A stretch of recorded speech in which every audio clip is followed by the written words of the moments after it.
Today is Tuesday, July 23rd. My apologies for missing yesterday, but I was on vacation, so I tweeted that out, and I tried to put a note in the video from Friday, so I hope you saw it. Let's take a look at the market. So, pretty good volume in all three areas, the Dow, the NASDAQ, and the S&P 500. Advancers led decliners by 2-1. The market drifted until news came out that trade talks between China and the US would resume next week. Of course, that could come to disappoint. And next week is also the week when the Fed is going to announce whether they've lowered interest rates 0.25%, 0.5%, or not at all. And JP Morgan says that, or Morgan Stanley says that if they don't lower rates, it's going to be a shock for the market. Keep that in mind and trade cautiously. Let's see where we are now at the earnings. Earnings have been coming in pretty good, and that's what started the market with a little pop in the morning. The NASDAQ went down, but Coca-Cola had good earnings. Last week, Microsoft, IBM, all good earnings. Last night, Whirlpool. We're going to talk about Whirlpool because that's a stock we've been following, and that had a strange reaction yesterday and then today, and there was a chance to profit off it. The stock market breadth started the day below zero. It's going to move back up a little bit, not tremendously, but it's going to move back up towards the neutral line. So now let's take a look at the market overall. Finished over 3,000. Still has to contend with this trend line that we've been following. There's the whole trend line. It's been pretty rock solid.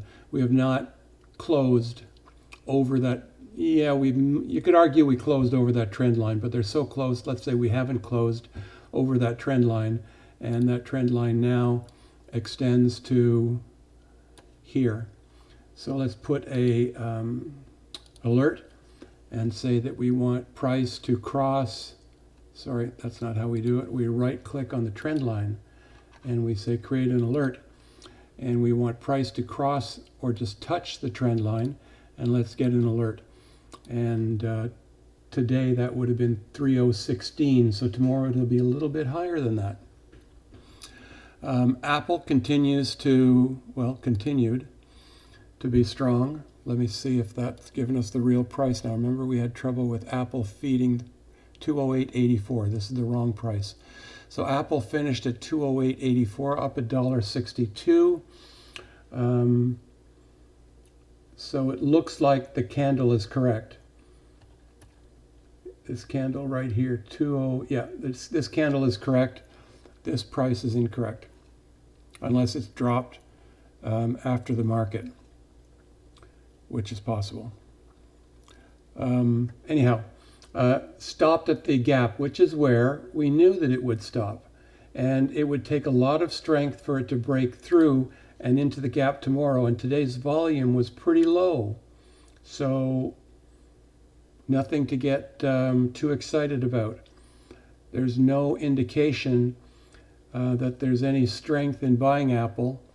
Don't forget its earnings are next week, so take care. Be really careful now. Caterpillar, very strong. Now they're going to have earnings tomorrow before the bell. We still have short 135 and 137 weekly calls on our stock. Today was a pretty strong day, so maybe somebody knows something about the Caterpillar earnings. That happens sometimes when insiders leak information. And for the stock to have been up 2.4% the day before that they report earnings, after having this type of up and down, would indicate that somebody might know something, and we might have a good report. 139.10 would be a good resistance, but this gap will be steady resistance at 139.81. So an open tomorrow on positive earnings could find 139.81 as a place where people are selling. So take a look at that. Gold down 26 cents. Remember, I'm out of gold as of Friday, or the gold miners. So we're going to wait for a little bit more strength. Let's go to WDC next. I don't own WDC, but now it's popped over 78.2. Their earnings are coming up. this week, I believe Wednesday. So I'm not going to be a buyer until they report earnings. If they were to drop down to 68.1, I would be really happy. It's a stock that I like for the long term, but I'm not willing to make any losses on it and hold it over earnings. I've done the courageous thing in the past, believing in myself and in my heart and not with my head, and I don't do that anymore. I don't hold stock going into earnings unless I have some sort of a hedge.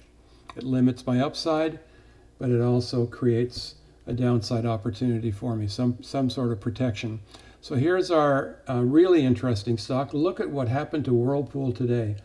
This is what you call an outside candle. This is called a TR something, and it's a TR 1, 2, 3, 4, 5, 6, 7, 8. I mean, it's a TR. It has a spread that's bigger than, let's just take a look at this. I hope I'm not boring you now, but let's just take a look and do a channel. And let's put the top of the channel up there, the bottom of the, the bottom of the channel down here.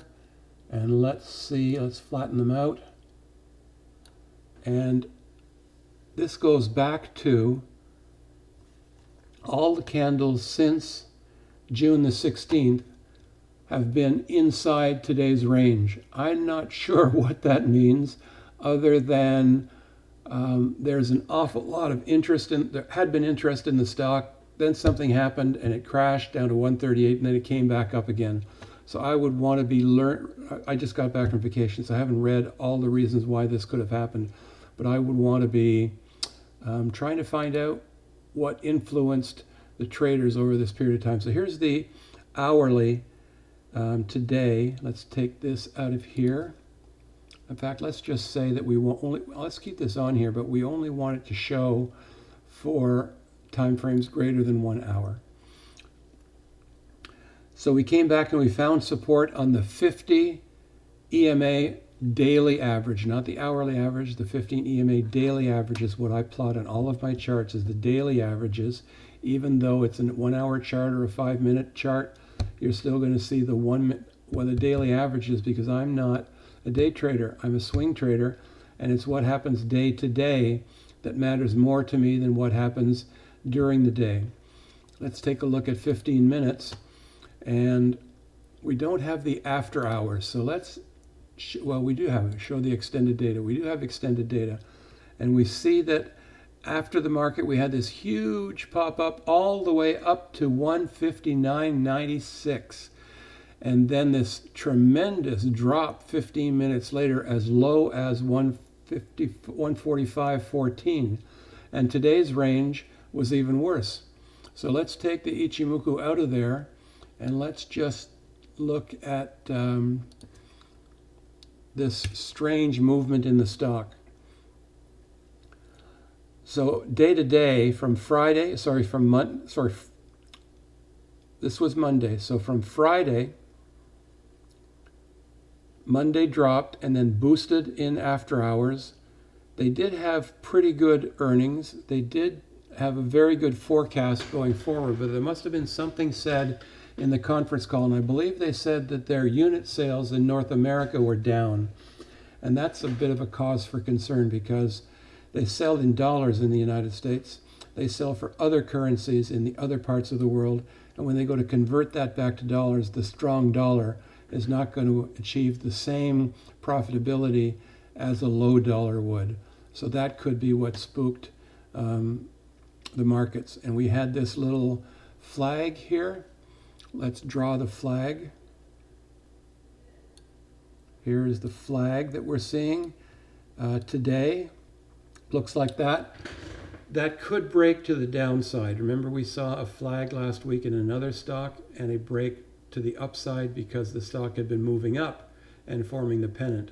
Well, this is a flag, and it could fall to the downside. So we'll wait and see. But let's take a look at volume, which is really important.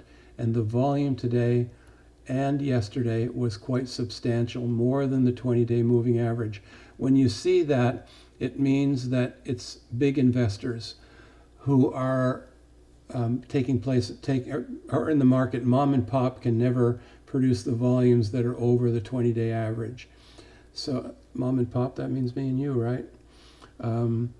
So we aren't the people that move the stock. It's going to be the big investors, the institutions, mutual funds that hold the stock. And they were selling yesterday,